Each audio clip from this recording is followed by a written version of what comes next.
After the recent ban of Muslim Brotherhood in Jordan, I have a message to Western countries that still hosts the Brotherhood leaders and members.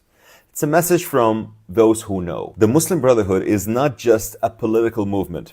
It is the ideological mother of some of the deadliest terrorist groups in the modern world. Since its founding, the Brotherhood has been crystal clear about its mission. Not reform, but domination.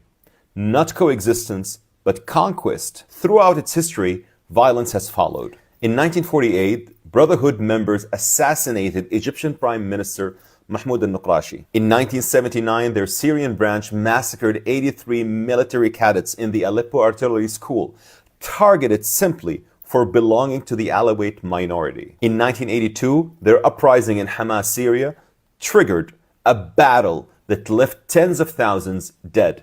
And in the 90s, Brotherhood ideologies inspired Al-Qaeda and other jihadi groups that carried out attacks across the Middle East and beyond. Yet, despite this bloody history, many Western countries still host Brotherhood leaders, treating them as moderates, allowing them to spread their ideology under the cover of religious freedom.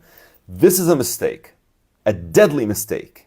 Europe, America, and the free world must understand the Muslim Brotherhood does not respect democracy. They use it until they are strong enough to replace it. Extremists do not come offering peace. They come offering destruction, first for their declared enemies, and then for the societies that gave them shelter. If you do not heed the warnings from Egypt, Jordan, Israel, and others who have seen the true face of the Brotherhood, you could be next. God forbid. History has already written the warning. Now the question is, will you listen? Extremism thrives when good people stay silent. Let's stop pretending. The Muslim Brotherhood is not a charity group. They are not moderate Islamists. They are a machine of manipulation, wrapped in religious language, hiding behind mosques and microphones, while pushing an agenda of control, chaos, and collapse. Since their founding in 1928, they've had one goal: infiltrate, not to guide, not to teach, but to infiltrate governments, hijack revolutions, and turn nations into breeding grounds for their ideology. They speak of Islam, but they don't represent Islam. They twist the words of God to serve their politics. From Egypt to Tunisia to Sudan, every time they gained power, they left destruction in their wake. Division, extremism, economic ruin. They didn't fail because they were oppressed. They failed because their model is built to destroy, not build. But now, finally, one Arab country said enough. The UAE saw through the mask, while others flirted with the Brotherhood, gave them platforms, hosted their leaders. The UAE banned them, exposed them, called them for what they are, a threat. And that wasn't just politics, it was survival. Because the Brotherhood doesn't just want power. They want to erase every model that proves you can be Arab, Muslim, modern, and successful without them. It's time the Arab world wakes up. You don't need a group that wraps itself in verses while stabbing your future.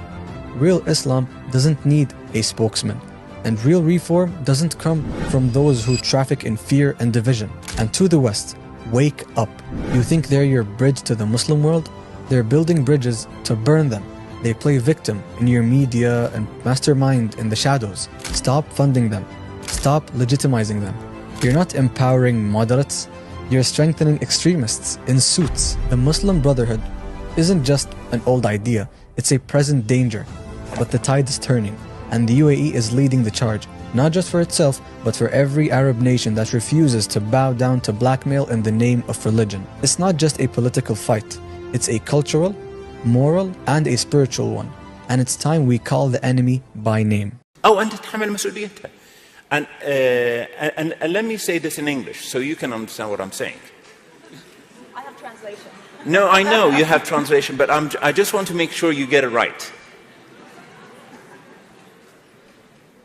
There will come a day that we will see far more radical extremists and terrorists coming out of Europe because of lack of decision-making, trying to be politically correct, or assuming that they know the Middle East and they know Islam and they know the others far better than we do. And I'm sorry, but that's pure ignorance.